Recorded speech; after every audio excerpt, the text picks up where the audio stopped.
حفلنا الكريم ضيوفنا الأكارم. أما الآن مع كلمة للشيخ عبد الكريم السلامة التميمي.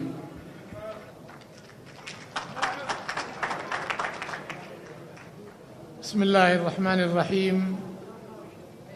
الحمد لله رب العالمين، والصلاة والسلام على أشرف الأنبياء وسيد المرسلين سيدنا ونبينا محمد بن عبد الله عليه أفضل الصلاة وأتم التسليم.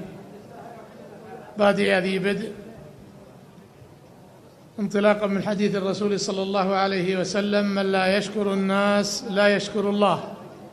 الشكر لله جل وعلا أولا، ثم لصاحب الدعوة الشيخ طلال ابن وصل ابن غنيم المرواني الجهني، راعي هذا الحفل، للشاعر الكبير السيف البتار والفارس المغوار، فارس من فرسان الكلمة وفرسان المفردة، وهو الشاعر الكبير محمد بن وصل المرواني الجهني، شاعر يستحق التكريم، ويحق لقبيلة جهينة عامة الافتخار بهذا الشاعر الذي برز وجوده وأثبت مكانته في شعره، سواء لدينه ولأمته ثم لوطنه وقبيلته. وأما حديثنا عن قبيلة جهينة فرموزها رموز تفتخر بهم الأمة، فهم أحفاد الصحابة كما ذكر أهل السير رحمهم الله تعالى. فهم، وقد ذكرت السيرة أن من أتباع الذين فتحوا مكة أكثر من 1000 فارس من جهينة، وحقا لهم أن يفتخرون بهذا الفخر الذي أشاد به أهل السير من هذه السيرة العطرة، كأمثال خالد بن زيد الجهني وغيرهم رحمهم الله رحمة واسعة ورضي عنهم جميعا.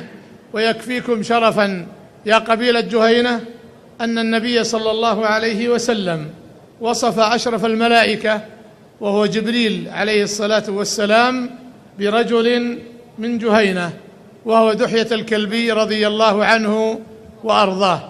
يكفيكم شرفا في الزمن الماضي والزمن الحاضر.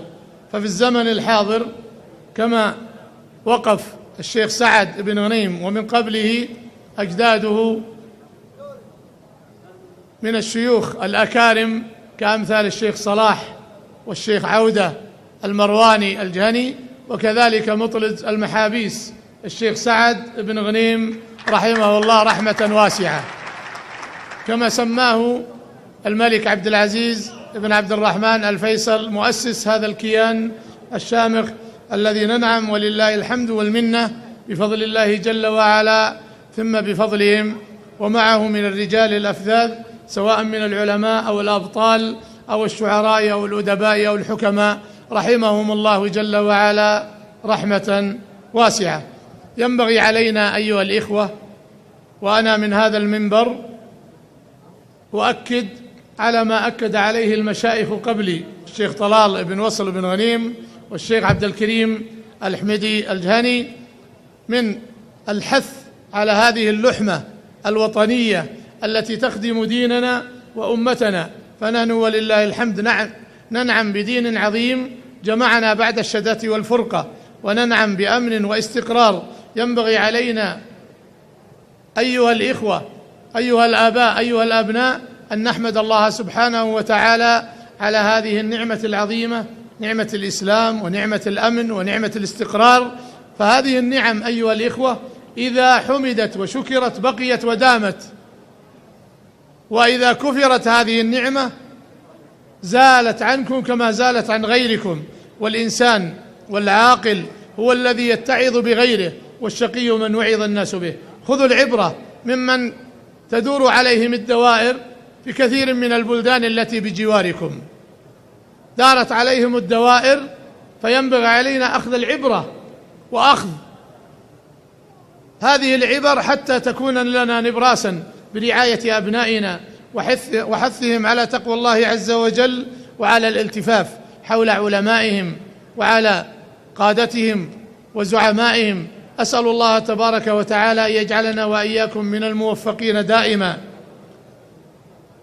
نسأل الله تبارك وتعالى أن يوفق ملكنا خادم الحرمين الشريفين الملك سلمان بن عبد العزيز آل سعود وولي عهده الأمير محمد بن نايف بن عبد العزيز ولي العهد الأمير محمد بن سلمان بن عبد العزيز، ويوفق أمير هذه المنطقة المباركة الأمير فيصل بن سلمان بن عبد العزيز، فينبغي أن نذكرهم وأن نشكرهم وأن ندعو لهم دائما بالصلاح والثبات، لأن بصلاح الراعي صلاح الرعية، كما قال الإمام أحمد بن حنبل رحمه الله إمام أهل السنة.